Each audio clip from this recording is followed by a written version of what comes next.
할렐루야 할렐루야 할렐루야 할렐루야 할렐루야 할렐루야 할렐루야 할렐루야 죄짐 맡은 우리 구주 어찌 좋은 친구인지 걱정 근심 우리 주께 맡기세. 할렐루야 할렐루야 할렐루야 할렐루야 할렐루야 할렐루야 할렐루야 할렐루야. 하나님은 영이시니 예배하는 자가 신령과 진정으로 예배할지니라. 아멘.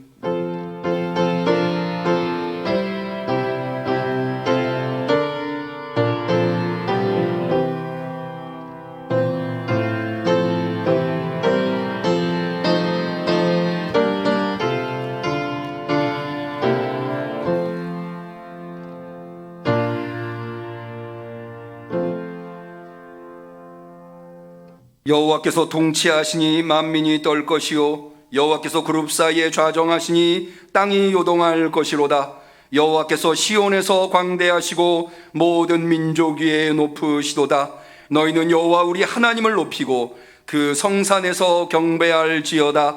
대저 여호와 우리 하나님은 거룩하시도다. 아멘. 하늘 위에 하늘들이라도 하나님을 감당하기에는 부족한 공간이오나 우리가 이렇게 주님의 부르심을 받아 주님께 나와 예배케 하신 은혜 참으로 놀랍고 감사하여 진심 어린 마음으로 주께 예배 올려드리나이다. 존귀하시고 거룩하신 주여, 우리의 예배를 받아 주옵소서. 이 시간 우리를 다스려 주옵소서. 하늘문을 여시고 강복하옵소서. 예수님의 이름으로 기도 올리옵나이다. 아멘.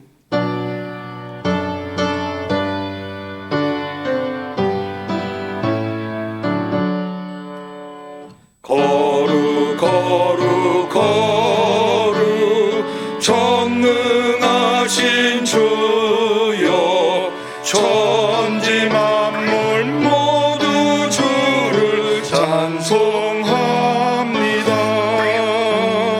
거룩 거룩 거룩 전능하신 주여, 성삼위일체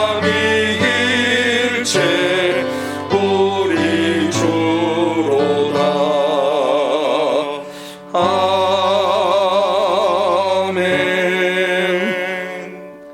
세상의 생명의 빛으로 나타나신 하나님 앞에 우리의 신앙을 고백할 때에 전능하사 천지를 만드신 하나님 아버지를 내가 믿사오며 그 외아들 우리 주 예수 그리스도를 믿사오니 이는 성령으로 잉태하사 동정녀 마리아에게 나시고 본디오 빌라도에게 고난을 받으사 십자가에 못 박혀 죽으시고 장사한 지 사흘 만에 죽은 자 가운데서 다시 살아나시며 하늘에 오르사 전능하신 하나님 우편에 앉아 계시다가 저리로서 산 자와 죽은 자를 심판하러 오시리라. 성령을 믿사오며 거룩한 공예와 성도가 서로 교통하는 것과 죄를 사하여 주시는 것과 몸이 다시 사는 것과 영원히 사는 것을 믿사옵나이다. 아멘.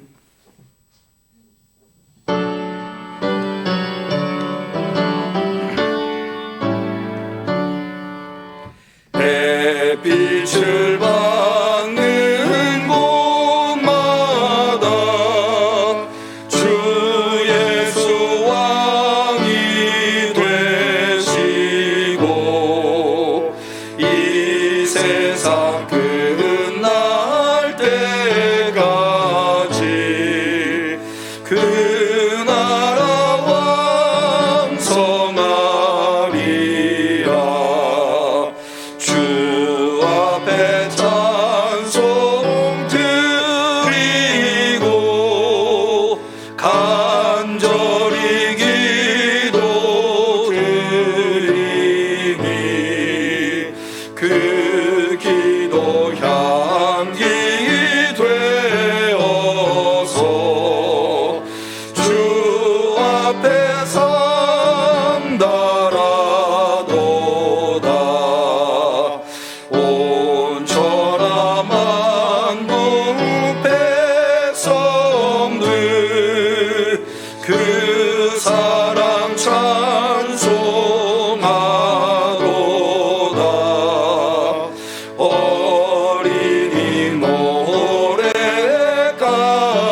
사람들 다 주의 사랑받도다.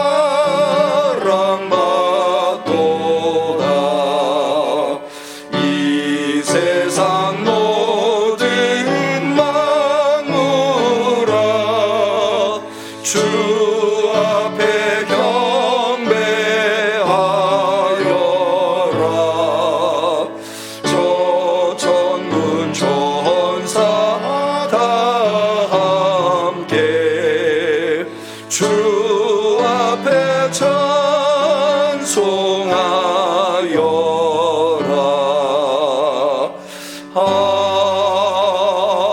아멘.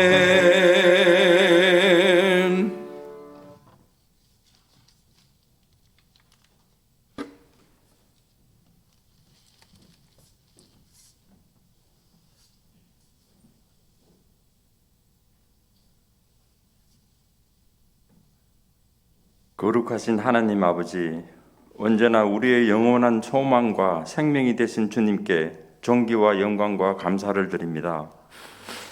지난 한 주간도 저희는 갖가지 시험과 환난으로 죄악 가운데 우리의 영혼이 방황하였음을 고백합니다. 저희들을 용서하시고 자비와 긍휼로 내 영혼이 하나님의 영으로 충만케 하옵소서. 세상의 유혹이나 쾌락 때문에 아버지를 떠나지 않게 하시며 항상 겸손한 마음으로 주님만을 찬양하며 편안하게 행복하게 살아가게 하여 주시옵소서. 하나님 아버지, 오미크론 바이러스로 인하여 다 함께 모여서 예배드리기가 힘들고 어렵고 어렵습니다. 성도의 삶 또한 코로나 바이러스로 인하여 사람과의 거리두기와 코로나 확진에 대한 두려움과 코로나로 인한 사망자 소식을 보며 안타깝고 두려워 떠는 저희들 긍휼히 여겨주시길 기도합니다. 주님, 저희가 바라고 소망하기는 온 성도가 다 함께 모여서 하나님을 마음껏 찬양하고 말씀을 들으며 성도가 교제하고 떡을 나누며 예배하는 날이 하루속히 오기를 간절히 소망하고 기도합니다. 이 악한 전염병이 하루속히 종식될 수 있도록 역사하여 주시옵소서.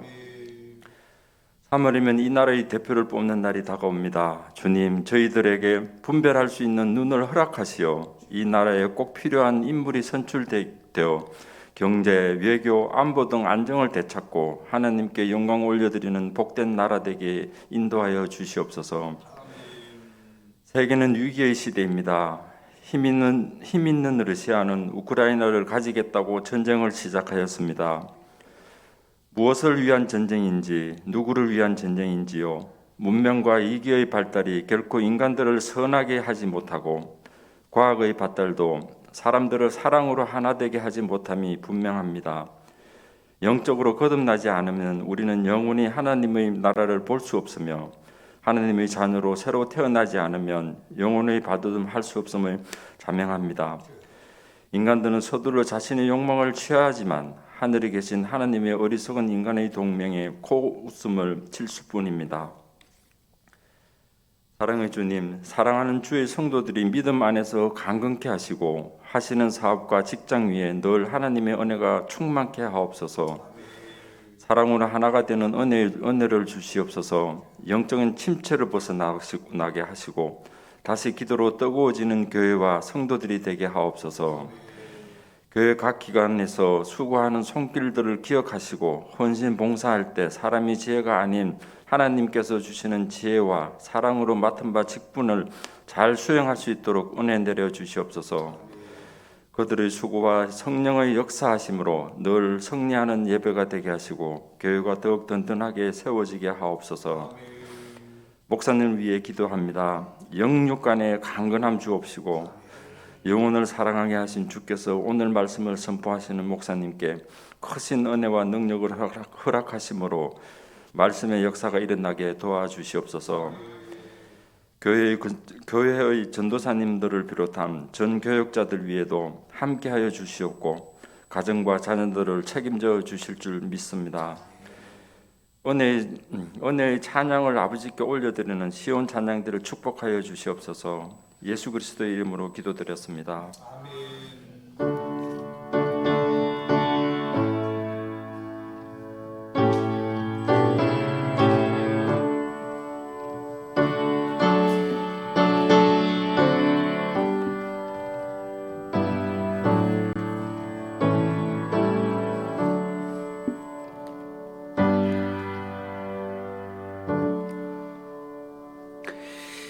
하나님께서 우리의 간절한 기도를 들어주시기를 축원합니다. 성시교독의 시간입니다. 교독문은 9번 시편 23편의 교독문이 되겠습니다.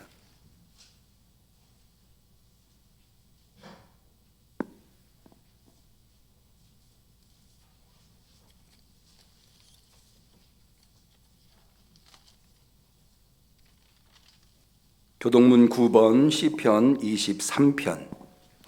여호와는 나의 목자시니 내가 부족함이 없으리로다. 그가 나를 푸른 초장에 누이시며 쉴만한 물가로 인도하시는도다. 내 영혼을 소생시키시고 자기 이름을 위하여 의의 길로 인도하시는도다. 내가 사망의 음침한 골짜기로 다닐지라도 해를 두려워하지 않을 것은 주께서 나와 함께 하심이라. 주의 지팡이와 막대기가 나를 안위하시나이다. 주께서 내 원수의 목전에서 내게 상을 베푸시고 기름으로 내 머리에 바르셨으니 내 잔이 넘치나이다. 나의 평생의 선하심과 인자심이 정녕 나를 따르리니 내가 여호와의 집에 영원히 거하리로다. 아멘.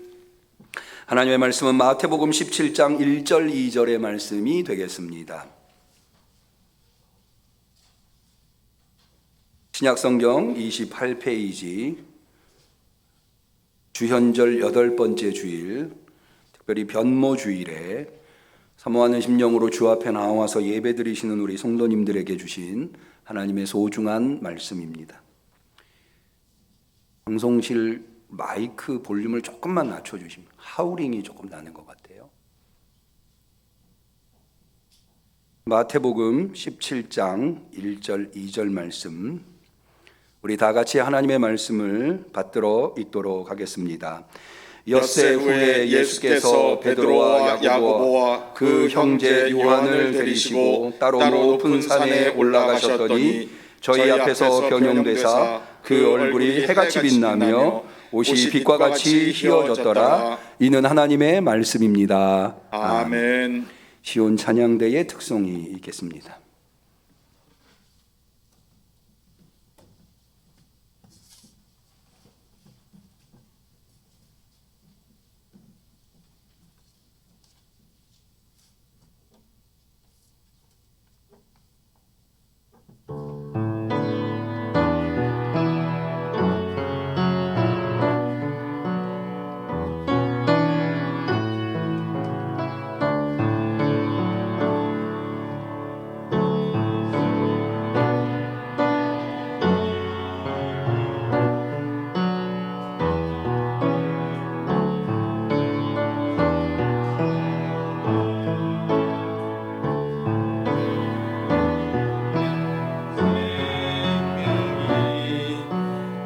내 삶의 이유라. 내가 사나 죽으나 그 이름을 위하여 내 모든 것 드리니 나를 받으소서.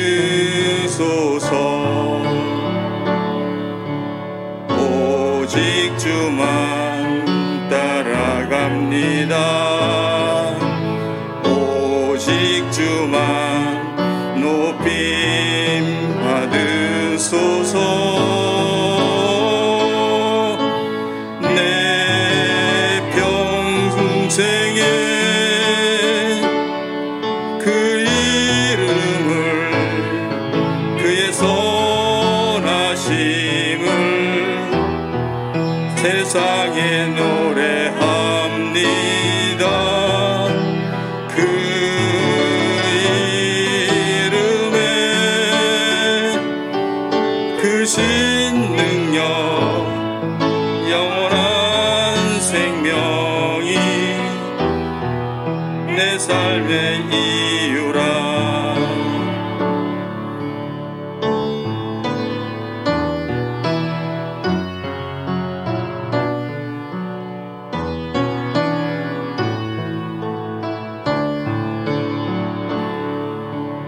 오직 주만 따라갑니다.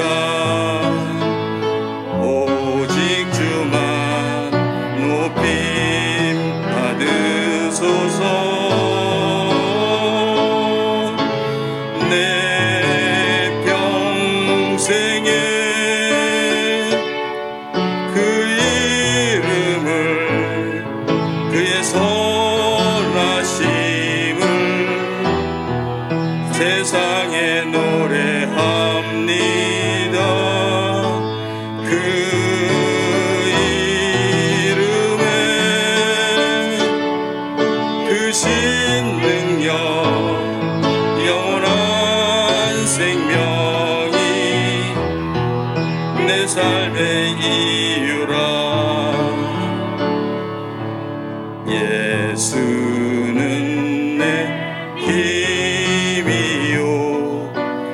나의 기쁨 내 참 소망 그 이름의 생명이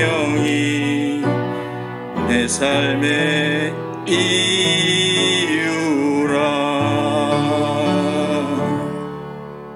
아멘.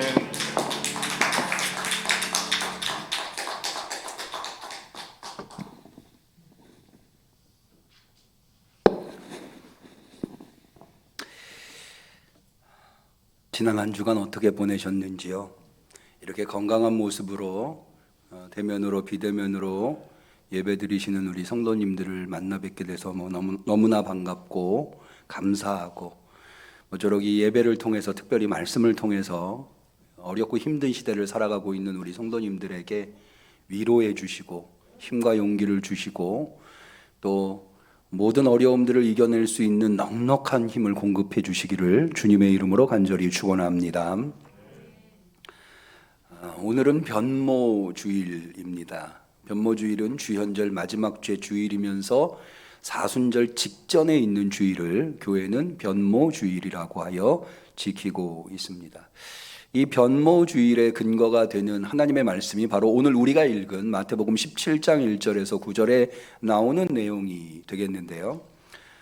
이 17장 1절에서 9절에 나오는 내용에서 예수님의 가장 제자 무리들 중에 측근 중에 측근, 예수님의 제자 무리는 우리가 되게 12제자를 많이 알고 있습니다만은 그보다 훨씬 더 방대한 제자 무리가 예수님을 따랐습니다. 예컨대 12명보다 더 큰 500문도 정도가 초대교회에 있었죠. 또 더 크게는 오병이어 기적 일으키실 때 5,000명, 남자 장정만 예수님을 5,000명을 따라다닐 정도로 많은 무리가 예수님을 따랐습니다. 남자들만 있었던 건 아니고 여성들도 상당수가 거기 포함되어 있었는데요. 그렇게 제자 무리들 중에 가장 측근 중에 측근을 3명을 꼽는데 그게 바로 베드로, 야고보, 요한 이 3명입니다. 이 베드로, 야고보, 요한은 예수님께서 특별히 중요한 장소에 가실 때마다 빼놓지 않고 데리고 다니셨던 제자 무리입니다. 이 베드로, 야고보, 요한을 데리고 예수님께서 높은 산에 오르십니다. 그때에 예수님의 모습이 변하게 되는데요. 얼굴은 해같이 빛났다. 얼굴에 광채가 났다는 겁니다. 고대 사람들에게는 해보다 더 밝은 광채는 없었으니까 예수님의 얼굴에서 광채가 났고 옷은 빛같이 휘어졌다. 정확하게 얘기하면 빛은 하얀색은 아니죠. 그런데 그 옷에서부터 나는 광채를 그렇게 표현한 겁니다. 다시 말해서 예수님이 얼굴과 몸이 모두 다 빛으로 바뀌셨다라고 하는 의미가 되겠습니다. 이 빛이라고 하는 것은 고대 사람들에게는 대단히 중요한 상징을 가지고 있는데 특별히 이 주님을 나타낼 때 이 빛이라고 하는 상징이 사용이 됩니다. 우리가 이미 예전에 말씀을 드렸습니다마는 성탄절과 주현절을 구별을 하지 않습니까? 성탄절은 예수님께서 인간의 몸으로 이 세상에 태어나신 날을 성탄절이라고 하는 절기로 기념한다면 주현절은 그렇게 태어나신 예수님께서 주님이심을 나타낸 것을 기념하는 절기가 주현절입니다. 그러면 예수님은 어떻게 태어나신 그분이 주님이심을 나타내셨습니까? 그게 바로 빛이라고 하는 거지요. 그래서 동방의 박사들이 별을 보고, 정확하게는 별이 내는 빛을 보고 예수님을 찾아와서 예수님께 경배하지 않습니까? 그래서 예수님이 주님이시라고 하는 것을 빛을 통해서 나타내는 것을 볼 수가 있습니다. 이제 또 보겠습니다만은 이 빛이라고 하는 것은 하나님을 나타낼 때 주로 사용되는 상징어입니다. 그래서 여러분 모세가 하나님을 만날 때 이 떨기나무에 불꽃이 타오르는 이게 바로 빛이거든요. 주로 빛을 통해서 하나님을 만나게 되는 거죠. 우리가 이거는 굉장히 상식적으로 받아들일 수 있을 것 직관적으로 받아들일 수 있을 것 같은데 우리가 어떤 신적인 느낌을 받을 때 이렇게 차를 타고 가거나 이렇게 하늘을 볼 때 구름 사이로 빛이 이렇게 쫙 내리는 걸 보면 야, 저런 곳에 하나님이 계실 법하다 이런 느낌을 직관적으로 받잖아요. 그래서 빛을 통해서 하나님을 우리가 느낄 수 있게 되는데, 여기 지금 변모산 사건, 예수님께서 높은 산에 오르셔서 얼굴과 용모가 빛으로 바뀌셨다고 하는 것은 예수님이 인간의 몸을 입으셨지만 인간으로 그치는 것이 아니라 그 본질은 하나님이시다, 주님이시다 믿으시기를 축원합니다. 그 주님이시라고 하는 것을 나타내는 거거든요. 더군다나 그렇게 영광된 모습을 나타내 보이신 예수님께서 누구와 대화를 나누시는가 하면 모세와 엘리야와 함께 대화를 나누는 장면이 연출이 됩니다. 모세와 엘리야와 함께 예수님이 대화를 나누셨다. 이 빛의 모습으로 변모한 예수님께서 모세와 엘리야와 대화를 나누셨다고 하는 것도 사실은 여기에 상징적인 의미가 있습니다. 모세는 율법을 대표하는 인물이고 엘리야는 예언서를 대표하는 인물이거든요. 오늘날은 구약과 신약이 있습니다마는 예수님 시대에는 우리가 가지고 있는 신약은 없고 우리가 구약이라고 하는 것만 있었습니다. 그것을 하나님의 말씀이라고 그랬죠. 그래서 하나님의 말씀은 크게 둘로 나뉘었습니다. 율법과 선지서. 그래서 마태복음에 보면 내 이웃을 내 몸과 같이 사랑하라, 혹은 너가 대접받고 싶은 대로 남을 대접하라, 이것이 율법이요 선지자의 강령이니라 라고 말씀하셨던 것, 그것이 바로 당시의 유대인들, 예수님 시대의 유대인들이 하나님의 말씀을 표현할 때 사용했었던 관용구와 같은 거였습니다. 그러니까 율법을 상징하는 모세가 나타났고 예언자를 대표하는 엘리야가 나타났다고 하는 것, 그리고 그들과 예수님이 같이 대화를 나눴다고 하는 것은 바로 빛으로 자신이 주님이심을 나타낸 예수님께서 이 땅에서 하나님의 말씀인 율법과 예언서를 성취하시는 분이라고 하는 것을 보여주고 있는 장면이다. 그런데요, 이 광경을 베드로가 보게 됩니다. 베드로가 이 광경이 얼마나 황홀했는지 이렇게 고백하죠. 여러분 잘 아시는 대로, 주여 내가 여기다 초막 셋을 짓겠습니다. 하나는 예수님을 위해서, 하나는 모세를 위해서, 하나는 엘리야를 위해서 짓겠습니다. 이게 무슨 의미가 담겨 있는 말인가 하면, 여러분 우리도 아주 화려하고 그리고 장관인 광경 앞에 서면 야, 너무 멋지다, 너무 아름답다, 야, 이런 데서 나도 살고 싶다, 이런 생각이 들지 않습니까? 베드로가 지금 그 얘기를 하고 있는 겁니다. 자기가 지금 보고 있는 예수님, 여러분 우리한테는 사실 모세나 엘리야가 그렇게 막 대단한 인물로 다가오지 않을지 모릅니다만은 유대인들한테는 그렇지 않거든요. 유대인에게 모세가 누굽니까? 슈퍼스타라고 할 수 있어요. 엘리야가 누굽니까? 정말 슈퍼스타예요. 그러니까 오늘날 왜 아이돌이라고 하잖아요. 막 아이돌 얼굴만 봐도 왜 그 팬들은 막 소리를 지르고 환호를 지르잖아요. 유대인들한테 모세와 엘리야는 그것 이상의 의미가 있다고 하는, 그런 모세와 엘리야를 지금 베드로가 자기가 모시고 있는, 자기가 주님이라고 고백하는 그 예수님과 함께 있다고 하는 것은 정말 너무나도 황홀한 광경이 아닐 수 없었던 거였죠. 너무나도 영광된 모습이 아닐 수 없었던 겁니다. 그래서 꿈만 같았다라고 표현할, 그래서 나 이런 데서 영원토록 살고 싶다, 이런 생각을 하게 되는 거죠. 거기에 베드로와 예수님과 모세, 엘리야, 그리고 야고보와 요한이 있는 곳에 갑자기 구름이 모여들게 되고 구름이 그들을 감싸게 되는데, 우리가 마태복음에 보면 이 구름에 빛난 구름이라고 표현되어 있습니다. 이 빛난 구름이라고 하는 것도 역시 하나님이 지금 그곳에 현존해 계시다고 하는 것을 상징하는 의미가 거기에 담겨 있어요.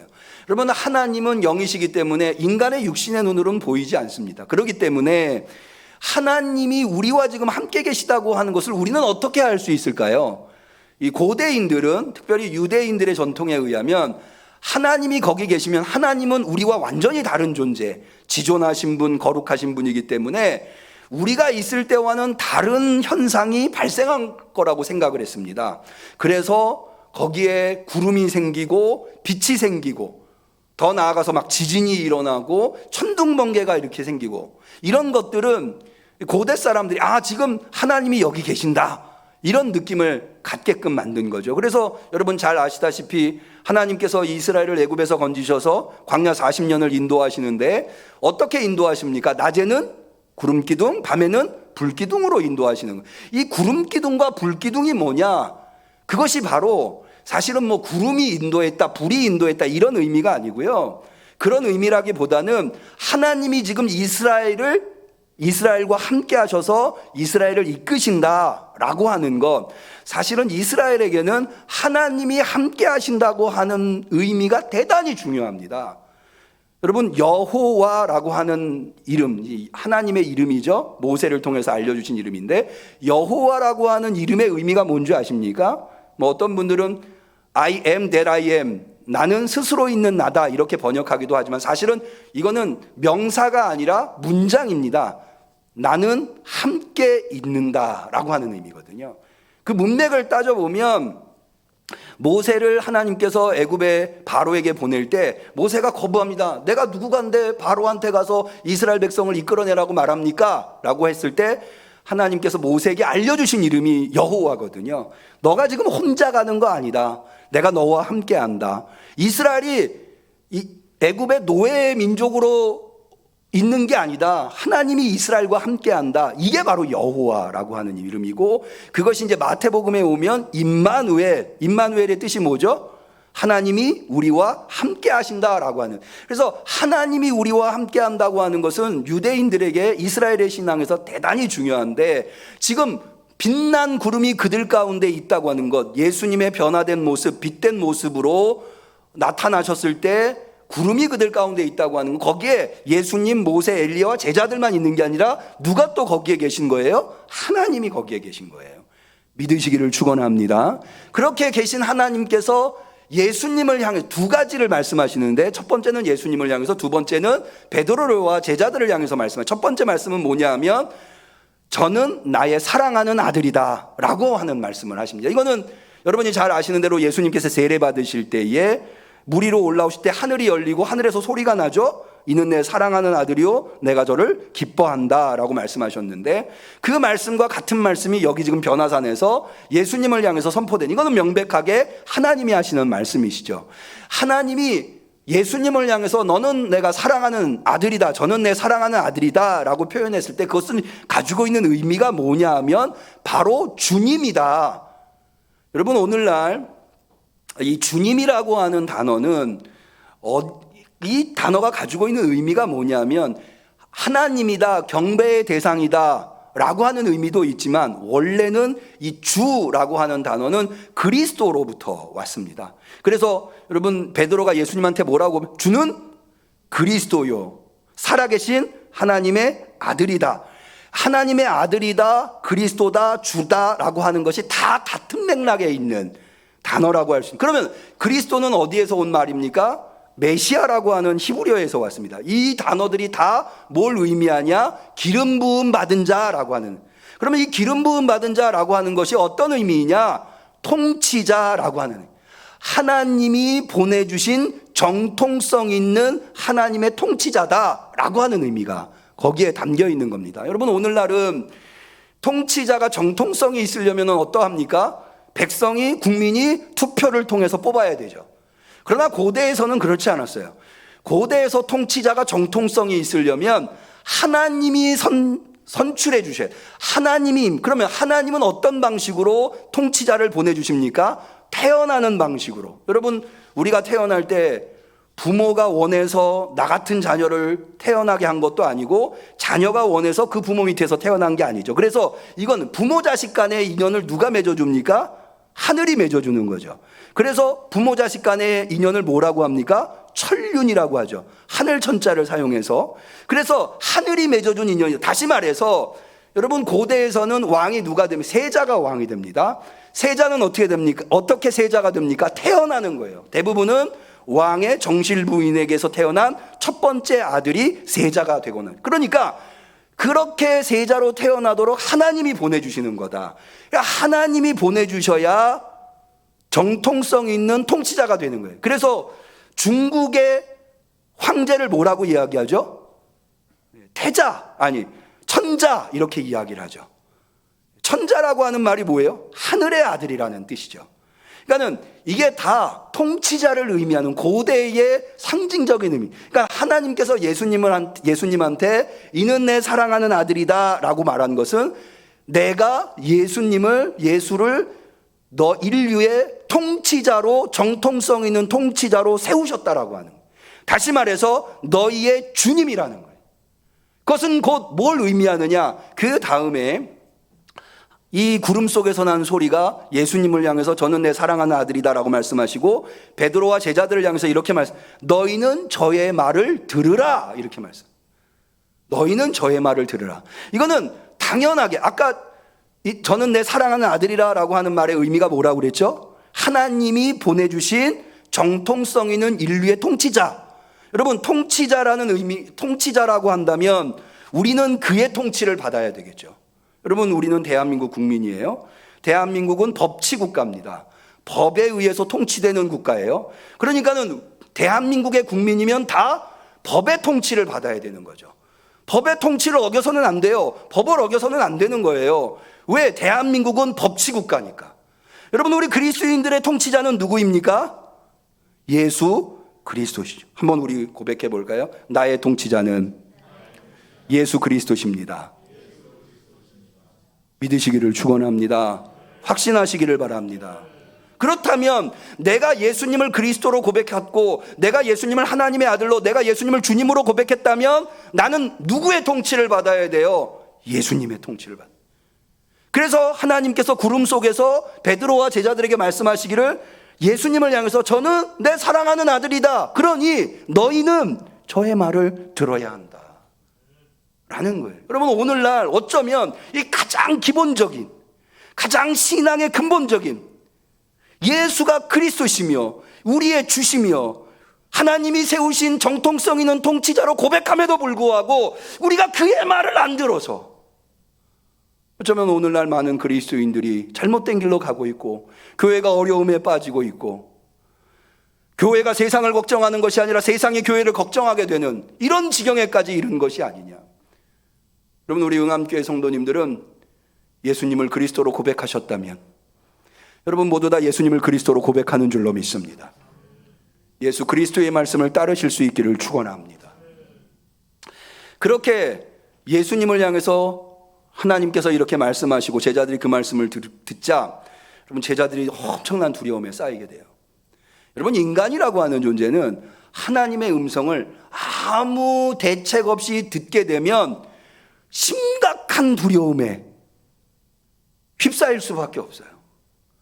여러분, 앞서 말씀드린 대로 하나님이 나타나셨다고 하는 것을 빛으로, 구름으로 표현한다고 그랬죠. 그런데 또 한 가지 표현하는 게 있어요. 그게 뭐냐면 천둥과 번개예요.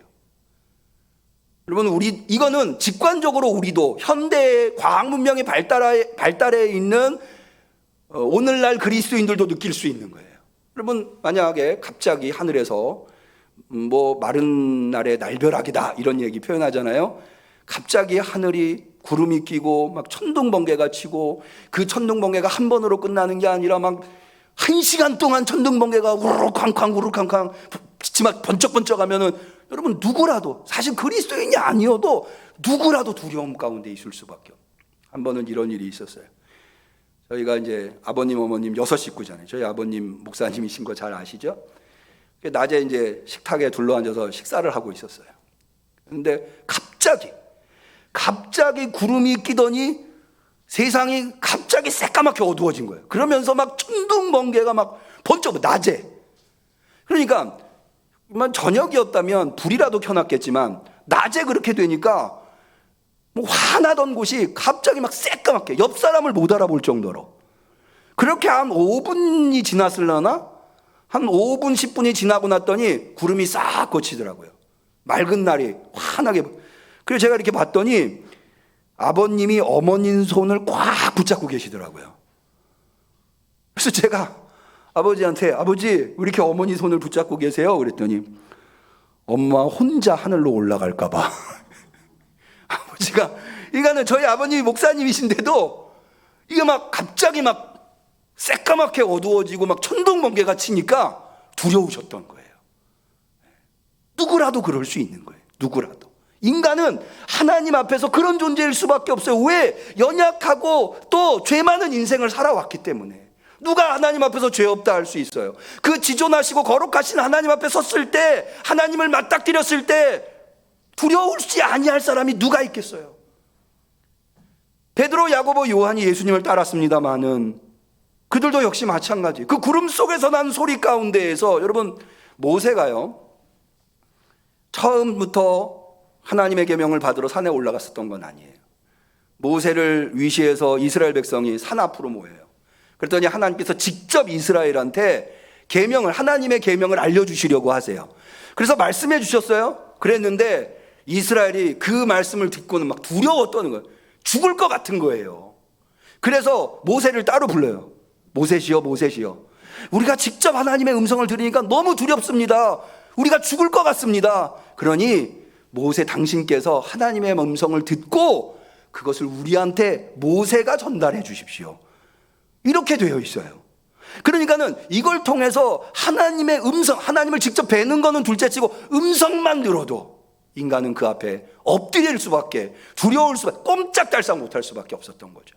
그런데 그렇게 하나님의 음성을 들은, 구름 속에서 나는 하나님의 음성 앞에 방금까지 황홀해가지고 초막셋을 짓겠다고 말했었던 베드로, 야고보, 요한이 바짝 엎드려가지고 두려움 속에 있는데 예수님이 손을 그의 몸에 대십니다.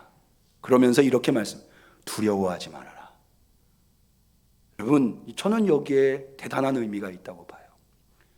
여러분, 앞서 말씀드린 대로 우리는 모두 다 두려움 속에 살고 있는 존재들이에요. 누구도 두려워하지 않을 수 없어요. 그런 두려움 속에서 우리를 건져낼 수 있는 분 누구시냐? 오직 예수 그리스도, 그분뿐이라는 거예요. 그분이 우리한테 손대셔서 기은아, 두려워하지 말아라, 그렇게 말씀해 주실 때야만이 우리는 용기를 낼 수 있게 된다는 거예요. 도대체 우리 중에 누가 하나님 앞에서 나한테 기은아, 두려워하지 말라 라고 말할 수 있는 사람이 있겠어요? 오직 예수 그리스도, 그분만이, 주님이 세우신 정통성 있는 통치자이신 그 예수 그리스도만이 나를 두려워하지 않도록 해주실 수 있는데, 그분이 두려움에 납작 엎드려 있는 베드로에게 손대주신, 저는 이것을 빛의 터치라고 생각합니다. 하늘의 터치라고 생각합니다. 이 하늘의 터치가 있으면 여러분, 인간의 모든 문제가 해결이 되는 거예요. 하나님이 만져주시면. 저는 이 장면을 생각하면서 예수님이 해주신 이 잃어버린 아들의 이야기가 생각이 났습니다. 여러분 잘 아시다시피 누가복음 15장에 나오는 이 잃어버린 아들, 둘째 아들이 아버지로부터, 아버지 멀쩡히 살아있는데 유산 달라는 거예요. 이 못된 놈이죠. 그 유산을 받아다가 먼 나라로 떠나요. 그리고 아니나 다를까 호랑방탕한 인생을 살다가 다 탕진해버려요. 완전히 나락으로 떨어져 유대인들은 절대 하지 않는다는 돼지치기가 됩니다. 그런데 그 돼지치기를 하면서 연명해 가려고 하는데 그 돼지나 먹는 주업 열매조차도 얻을 길이 없으니까 아버지 집으로 돌아가겠다는 생각이 그제서야 들어요. 아버지 집으로 옵니다. 그때 얼마나 마음이 두려웠겠어요. 아버지 앞에서 고개를 들 수 있겠어요. 근데 살아야 되니까. 아버지 집에는 종도 먹을 게 많은데 내가 여기서 구출려 죽겠구나 하면서 내가 도저히 아들이라고 말할 수는 없고 내가 종의 하나로라도 아버지 집에서 살아야 되겠다. 그러고는 죽을 각오를 하고 아버지 앞에 옵니다. 근데 누가 먼저 누구를 봐요? 아버지가 아들을 먼저 봐요. 그리고는 아들이 나를 종의 하나로 써달라고 얘기하기도 전에 아들을 끌어안습니다. 그리고 입맞춥니다. 이게 바로 빛의 터치입니다. 그때 모든 시름이 다 녹아내려.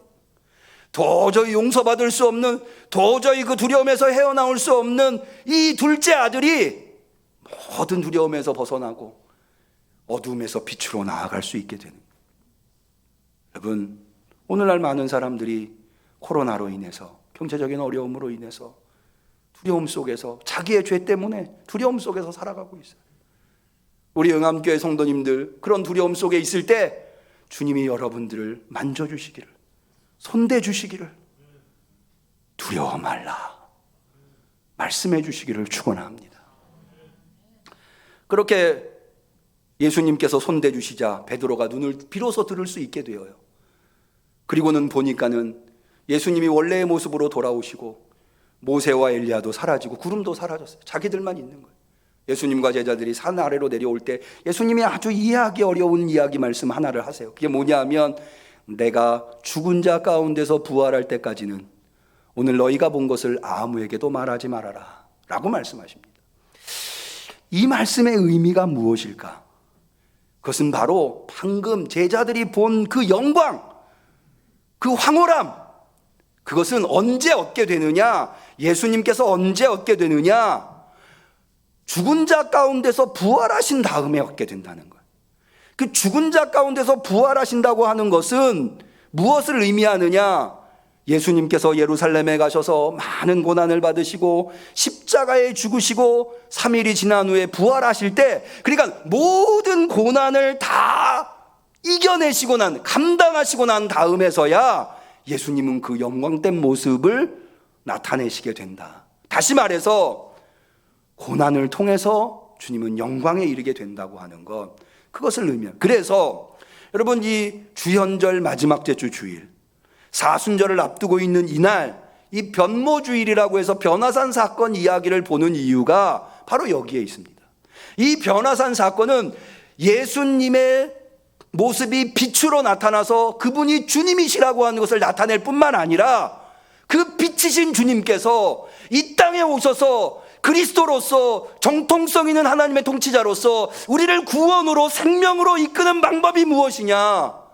하나님이 그에게 부여하신 그리스도의 사명, 즉 고난당하시고 십자가에 죽으시는 이 엄청난 고통을 감당하심으로 말미암아 결국에는 빛의 주님으로, 그리스도로 우리에게 구원을 베풀어 주신다고 하는 것, 예수님의 십자가를 통해서 영광에 이른다고 하는 것, 이것을 나타내주는 상징적인 용어라고 할 수 있습니다. 저는 여러분, 여기서 우리가 아주 귀한 교훈을 얻어야 된다고 봐요. 그건 뭐냐 하면, 여러분, 많은 사람들이 오늘날 많은 사람들이 일확천금을 노려요. 한탕을 노리고 있어요. 노력하지 않고도 뭔가 대단한 것을 얻으려고 하는 그런 세상적인 세태에서 우리가 살아가고 있어요. 그런데요, 여러분, 그거는 결코 하나님의 뜻이 아닙니다. 하나님의 뜻은 무엇이냐? 고난을 통해서 영광에 이르는 거예요. 십자가 없이는 멸관이 없어요. 제가 운동을 하러 갔더니 이 헬스장에 이런 글귀가 붙어 있더라고요. No pain, no gain. 아프지 않으면 얻는 게 없다는 거예요. 여러분, 하나님이 만드신 모든 법칙이 그래요. 씨를 뿌리고 가꾸고 노력하고 애써야 열매가 생기는 거지, 그런 노력도 없이 어떻게 열매가 생길 수 있겠습니까? 근데 사실은 그렇게 생긴 열매도 내가 노력해서 얻은 거 아니에요. 하나님께서 은혜를 베풀어 주셔서 비도 내리시고 햇빛도, 여러분, 우리가 씨 뿌렸는데도 불구하고 열매 얻지 못하는 경우가 얼마나 많아요. 여러분, 노력하지 않은 것을 얻은 것을 행운이라고 이야기하는데 사실은 그게 행운이 아니라 불행이 될 때가 훨씬 많습니다. 여러분, 우리 그리스도인들은요, 십자가를 통해서 영광을 얻는 거예요. 눈물을 통해서 기쁨을 얻는 거예요. 고난을 통해서 구원을 얻는 것, 생명을 얻는 것, 죽음을 통해서 생명을 얻는 것, 이게 바로 하나님의 뜻이에요. 여러분, 예수님이 하나님이시잖아요. 얼마든지 고난 없이 하나님의 방법으로, 하나님의 능력으로 이루실 수 있어요. 얻으실 수 있어요. 그런데 예수님은 그렇게 하지 않으셔요. 왜? 하나님의 뜻이 그게 아니었어요. 오늘날 어쩌면 이 사회가 이렇게 힘들고 어려운 곳으로 치닫고 있는 이유가 이것일런지 몰라요. 다른 사람들한테 욕할 필요 없어요. 나부터 노력하고 힘쓰고 애쓰는 거예요. 그러면 하나님께서 도우실 거예요. 빛의 터치를 해주실 거예요. 일으켜 세워주실 거예요. 고난을 통해서 영광에 이르는 것, 예수님도 고난을 통해서 우리의 주님이 되신 거예요. 그런데 고난 없이 영광만 얻으려고 하는 것, 노력 없이 부여만 갖추려고 하는 것, 이것은 우리를 끊임없이 죄악으로 빠지게 하는 유혹에 해당하는 거예요. 말씀을 정리하면서 이 말씀을 좀 드리려고 해요. 어떻게 하면 우리 성도들한테 주님의 터치가 우리한테 필요하다고 하는 것, 그것을 인상적으로 좀 말씀드릴까 고민하다가 제가 어렸을 때 한 게임 하나가 생각이 났어요. 아마 여러분들 중에도 그런 게임을 하신 분이 있을 거예요. 무궁화 꽃이 피었습니다, 다방구, 그런 것 중에 하나예요. 그 중에 뭐가 있었냐면 얼음땡이라고 하는 놀이가 있었어요. 해보신 분도 있으실 거예요. 얼음땡이 무슨 게임이냐면 술래 한 명이 이렇게 막 달려가서 사람들 이렇게 터치하는 거예요. 그러면 이게 치면 이제 죽겠는데 죽지 않으려고 이제 술래한테 잡히지 않으려고 술래가 가까이 다가오는데 내가 더 이상 도망가기 어렵다 이러면은 얼음 이렇게 합니다. 그러면은 이제 술래가 터치를 해도 죽지 않아요. 그러면 이 술래는 그렇게 얼음 하는 사람이 움직이지 못하고 도망가지 못하니까 그걸 두고 다른 사람한테 가서 또 터치를 합니다. 그럼 또 그 사람도 얼음 하면 그 사람 또 터치를 못하게 되는 거예요. 그런데 내가 얼음 했는데 내가 움직일 수 없잖아요. 그런데 아직 얼음이 되지 않은 어떤 사람이 와서 나한테 몸에다가 손을 대면서 땡 해주면 난 다시 자유로워질 수가 있어요. 이게 바로 얼음. 그런데 이 얼음땡이 게임이 언제 끝나느냐? 다 술래에 의해서 다 얼음하고 나면 이제 더 이상 땡해줄 사람이 없잖아요. 그 순간에 이제 게임이 끝나서 다시 술래를 뽑게 되는 그런 게임이에요. 제가 왜 이 말씀을 드리냐 하면 오늘날 우리의 사회가 코로나로 인해서 다 두려움에 휩싸여 있는, 누구도 다 얼음 이 상태로 되어 있어서 누구도 우리를 땡 하고 자유롭게 움직일 수 있게 그렇게 만들어줄 수 있는 사람이 아무도 없는 것 같아요. 코로나로부터 자유로울 수 있는 사람이 누가 있습니까? 그 코로나 때문에 경제적인 어려움, 그런 것로부터 자유로울 수 있는 사람이 누가 있습니까? 아무도 없어요. 지금 누구도 나를 땡 하고 코로나로부터 자유롭게, 이 질병으로부터 자유롭게 만들어줄 수 있는 사람이 아무도 없어요. 다 그것 가운데에서 두려움과 공포 속에 있는 거예요. 그런 우리들한테 누가 찾아와 주셨느냐? 예수 그리스도께서 찾아와 주셔서 얼음 상태에 있는 우리들을, 이렇게 표현해서 어떨지 모르겠지만 땡 하고 우리가 다시 코로나의 두려움에서 벗어날 수 있도록, 질병의 두려움에서 벗어날 수 있도록, 그래서 이 질병 많은 세상 속에서 얼마든지 생명을 바라보며 살아갈 수 있는 자유를 누릴 수 있도록 주님이 해주셨다는 거예요. 어느 시대보다도 이 시대는 빛의 터치, 이 빛이 어루만져 주심, 이 빛에 의해서 회복되는 것이 우리한테 절실히 필요한 시대입니다. 모쪼록 우리 성도님들 두려워 떨 때마다, 세상 속에서 살 때 온갖 두려움이 우리를 위협하고 있는데 그 앞에서 두려울 수밖에 없는 연약한 존재지만, 그 두려워 떨 때마다 빛이신 주님께서 우리를 위해서 아낌없이, 주님이시지만 고난당하시고 십자가에 죽으시기까지 우리를 자유롭게 해주시며 생명을 주시는 그 주님께서 우리를 감싸 안아 터치해 주시기를, 어루어 주시기를 간절히 축원합니다. 그런데요, 여기서 끝나면 안 돼요. 그렇게 주님의 터치, 주님의 어루만짐이 있는 사람들은 사명이 있어요. 아까 제가 얼음땡 얘기를 드렸죠. 누가 나한테 땡 해줬어요. 그럼 나도 빨리 가서 얼음에 있는 사람을 땡 해줘야 돼요. 그게 사명인 거예요. 여러분, 그리스도의 사랑으로, 그리스도의 빛으로 자유를 얻고 생명을 얻으셨습니까? 그렇다면 우리는 그 빛을 아직까지 두려움 속에 있는 사람들에게 전달할 수 있어야 돼. 그들에게 찾아가서 우리도 땡 하고 예수님처럼 해줄 수 있어야 돼. 그게 우리의 사명이에요. 그렇게 함으로써 이 세상은 더 이상 질병에 사로잡히지 않을 수 있어요. 두려움에 사로잡히지 않을 수 있어요. 죄악에 사로잡히지 않을 수 있어요. 이제 자유롭게 생명으로 나아갈 수 있게 됩니다. 우리 함께 성도들은 빛의 터치를 받은 자로서 너희는 세상의 빛이다, 세상의 소금이다. 세상의 빛으로서 어두움 속에 있는 이들에게 터치해서 그들을 그리스도의 빛으로 자유로 생명으로 이끌 수 있는 우리 성도님들이 되시기를 주님의 이름으로 간절히 축원합니다. 기도하겠습니다. 하나님 아버지, 누가 도대체 이 두려움 속에서 우리를 건져낼 수 있겠습니까? 너나 할 것 없이 다 두렵다고 아우성치고 있는데 누가 나에게 다가올 수 있겠으며 누가 움직일 수 있어 우리를 풀어낼 수 있겠습니까? 오직 예수 그리스도 그분뿐임을 고백합니다. 그러기에 주님만이 우리의 빛이십니다. 그러기에 주님만이 우리의 구원이시며 그러기에 주님만이 우리의 생명이십니다. 주님, 코로나로 얼어붙어 있는 이 세상을 주의 빛으로 녹여 주시옵소서. 터치하여 주시옵소서. 회복하여 주시옵소서. 자유로울 수 있게 하여 주시옵소서. 생명으로 인도하여 주시옵소서. 그 주님의 생명에 우리도 동참하겠습니다. 주님을 통해서 얻은 이 자유, 주님을 통해서 얻은 이 빛, 주님을 통해서 얻은 이 생명을 나누겠습니다. 주님, 우리한테 그럴 수 있는 능력을 허락하여 주시옵소서. 아니, 이미 허락하신 줄로 믿습니다. 믿고 나가오니 우리로 주님의 위대한 일을 일구어내게 하여 주옵소서. 예수님의 이름으로 기도 올리옵나이다. 아멘. 우리는 감사하는 마음으로 이 예물을 드립니다.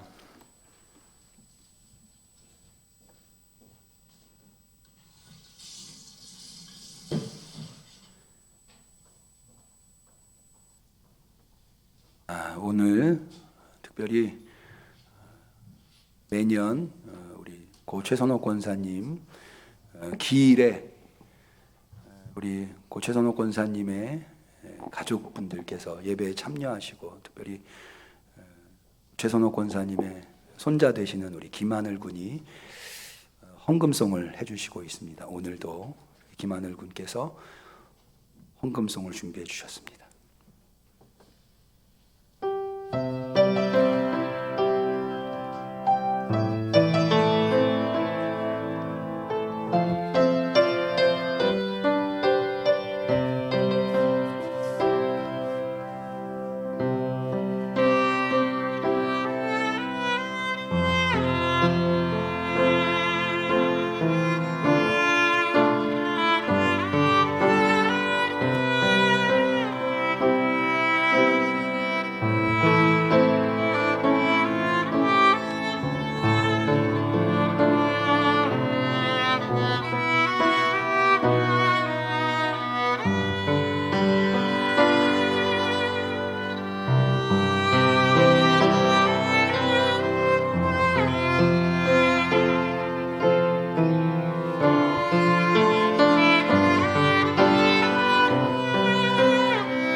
아멘.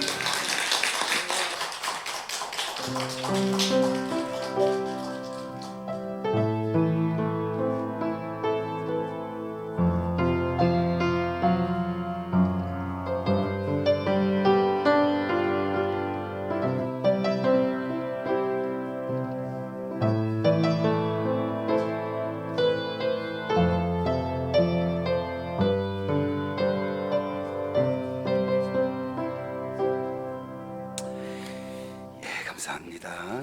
주님 앞에 귀한 예물 드린 손길이 있습니다. 11조 예물, 선교원금, 목주원금, 건축원금, 주정원금, 그리고 유기순 권사님, 이상순 권사님, 성미 정성껏 드려주셨습니다. 감사원금 최금순 성도님, 김승재 성도님, 땅끝까지 이르러 주님의 복음이 전파되게 하소서. 김수남 집사님, 고 최선호 권사의 기회를 주신 하나님 감사합니다. 8주년이 되셨군요. 김수남 집사님 예물 드리셨고요. 양윤진 성도님, 김재인 권사님, 안진숙 성도님, 무명으로 김태현 김사랑 어린이, 김문정 성도님, 무명으로 이완순 집사님, 무명으로 예물 드리셨습니다. 기도 올리겠습니다. 놀라운 은혜로 세상에서 두려움에 사로잡혀 살아갈 수밖에 없는 우리들에게 찾아오셔서 빛으로 어루어 주시옵시고, 오늘도 주님이 주신 그 자유의 은혜 안에서, 생명의 은혜 안에서 거룩한 성일에 대면으로 비대면으로 주 앞에 나와 예배드리게 하시니 참으로 감사를 드리옵나이다. 너무나 감사하고 감격하여 주께 예배드릴 때에 정성껏 준비한 예물을 주 앞에 올려드렸습니다. 대면으로 예배드린 성도들뿐만 아니라 비대면으로 예배드린 성도들도 정성껏 주 앞에 예물 올려드리오니 우리의 예물을 받아 주옵소서. 주님, 어떻게 이 예물이 마련되었는지 주님이 너무나도 잘 아십니다. 넉넉해서 드린 것 아니고 쓰고 남아서 드린 것 아닙니다. 부족하지만 그러나 주님에게 먼저 드려야 되겠기에 먼저 구별하여 드린 것입니다. 여기에 담겨있는 하나님을 향한 우리의 갸륵한 사랑과 정성, 주님 헤아려 주시옵소서. 하여서 이 예물이 우리 응암교회를 통하여서 사용될 때 결핍에 시달리고 있는 광야의 사람들을 먹이게 하시며 그들을 그리스도의 빛으로 인도할 수 있는, 그래서 우리 응암교회가 이 지역에 꼭 필요한 교회가 될 수 있게 도와주시옵소서. 뿐만 아니라 주님, 이 예물 드린 손길 또한 만복으로 채워주시기를 원하나이다.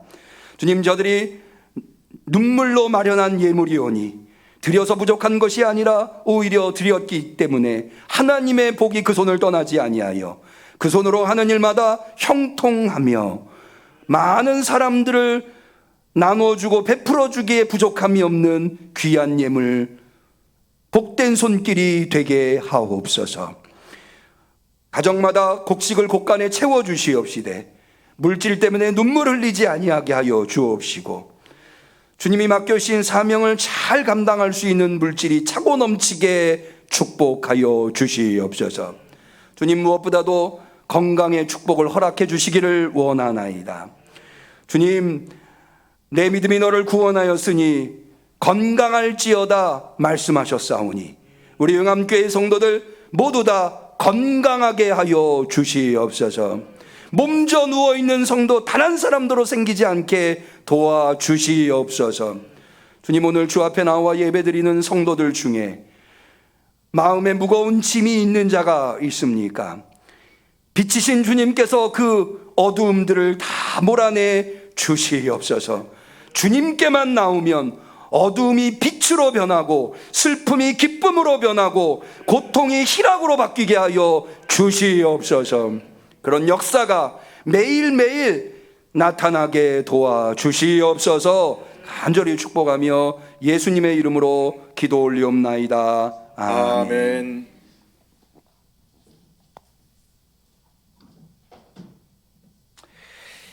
교회 소식을 말씀드리겠습니다. 보내드린 순서지를 참고해 주시고요. 생일이신 분이 계시네요. 김왕진 안수집사님, 하응용 장로님, 김유진, 김은정, 김태인, 이준호, 청년 김진용 성도님, 이번 주가 생일이시네요. 네, 특별히 우리 김은정 청년께서는 생일이신데 지난 주일에 전문의 시험이 마지막으로 있었습니다. 그런데 시험을 잘 치르시고 통과가 되셔서 전문의 획득을 하셨습니다. 우리 김은정 청년은 어렸을 때부터 우리 신앙으로 기도로 자라난 우리 교회의 보배 같은 청년인데 이렇게 귀한 결과를 하나님이 주셔서 감사하고 서로 축복해 주시면 감사하겠습니다. 몇 가지 광고의 말씀을 드립니다. 앞서 말씀드린 대로 돌아오는 수요일부터 사순절이 시작됩니다. 하여 저희 교회에서는 사순절 동안에는 새벽 기도회를 진행하고 있습니다. 사순절 새벽 기도회를 위한 핸드북을 제작하였습니다. 대예배실 입구와 또 교회 입구에 마련해 놓았으니 필요하신 분들은 가져가셔서 대면 예배에 오실 수 없는 분들은 그것을 이용하셔서 유튜브 실시간 방송을 다 하고 있기 때문에 참여해 주시면 좋겠고요. 이 유튜브 방송이 좋은 거는 그게 남아서 그 시간에 참여하지 못하는 성도님들이라도 나중에 얼마든지 참여하실 수 있기 때문에 그렇게 해서 이 사순절 핸드북을 사용해 주시고 거기에 또 기도 제목을 적는欄이 있습니다. 적어주시면 사순절이 끝나고 나면 제가 위에서 제출해 주시면 위에서 기도드리도록 하겠습니다. 해서 돌아오는 수요일, 늘 사순절은 수요일부터 시작하는데요. 이 사순절이 시작하는 수요일을 제의 수요일, 머리에다가 제를 쓰고 회개한다는 의미에서 제의 수요일 혹은 참회 수요일을 이렇게 지키고 있습니다. 돌아오는 수요 예배는 참회 수요일로 드리고요. 한 가지 돌아오는 금요일에 매년 오래전부터 사순절 시작되는 금요일에 세계 여성 기도일로 정해서 기도회를 지역별로 전 세계가 같은 날 지역별로 모여서 기도회를 갖고 있습니다. 우리가 구성전에 있을 때도 한번 이 세계 기도회를 했었는데요. 그때는 꽤 많은 지역에 있는 여성 성도님들이 모이셔서 기도회를 가졌는데 지금은 코로나인 관계로 많이는 못 모이신다고 합니다. 그럼에도 불구하고 지금 여러분 잘 아시다시피 우크라이나에서 지금 전쟁이 발발했지 않았습니까? 또 미얀마의 내전 사태도 아직 해결되고 있지 않은 그런 상황 속에서 우리 여성 성도님들께서 이 세계 평화를 위해서 세계 여성 기도일로 지키는 것은 대단히 중요한 의미가 있다고 생각을 합니다. 외부에 계신 분들은 많이 못 오신다 하더라도 우리 응암교회의 성도님들은 가능하면 오셔서 같이 세계 평화를 위해서 기도해 주시면 좋을 듯합니다. 돌아오는 금요일 오전 11시 여기 대예배실에서 갖도록 하겠습니다. 사순절이 시작돼서 다음 주 주일은 사순절 성만찬으로 성찬식을 갖도록 하겠습니다. 한 주간 기도하시면서 준비해 주시면 감사하겠습니다. 이영옥 권사님 오늘 못 오셨는데요. 대면 예배로 지금 예배드리고 계신데 비대면 예배로 예배드리고 계신데 성령 일동을 하셨네요. 예, 감사합니다. 우리 서로를 축복하는 축복의 노래 같이 하도록 하겠습니다. 사랑하는 자여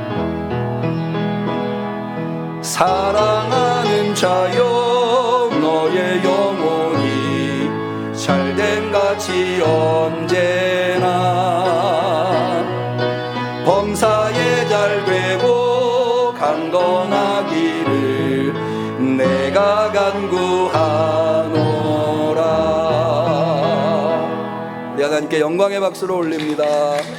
몇 분과 서로 인사하겠습니다. 그리스도의 평화를 빕니다. 그리스도의 평화를 빕니다. 우리 비대면 예배로 드리시는 성도님들에게도 그리스도의 평화가 임하시기를 축원합니다. 감사합니다. 송영하시겠습니다.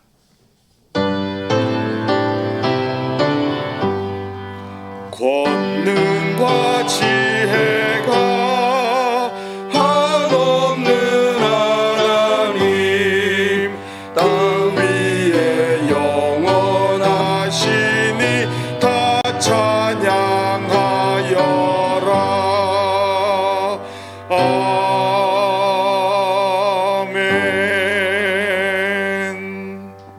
아멘. 제가 지금 우리 세계 여성 기도일 주최하시는 분이 말씀해 11시가 아니고 10시 반이라고 말씀하시네요. 예, 맞나요? 10시 반이 맞나요? 예, 10시 반이라고 하네요. 예, 10시 반까지 모여주시면 좋겠습니다. 기도 올리겠습니다. 누구도 두려움에서 헤어나올 수 없는 이 극심한 상황 속에서 오직 우리를 이 두려움에서 해방시키시려고 빛으로 찾아오시고 우리를 어루시며 그리하여서 자유와 생명으로 이끌어주신 예수 그리스도의 은혜와 하나님 아버지의 사랑과 성령님의 교통하심, 충만하심, 역사하심이 그 주님의 은혜를 힘입어서 우리도 세상의 빛으로 그리하여서 예수 그리스도의 자유와 생명을 전하는 자로서 그 사명을 다하기로 결단하는 우리 성도들 머리머리 위에 우리 응암교회 위에 지금부터 영원히 함께 하시기를 간절히 축원하옵나이다. 아멘.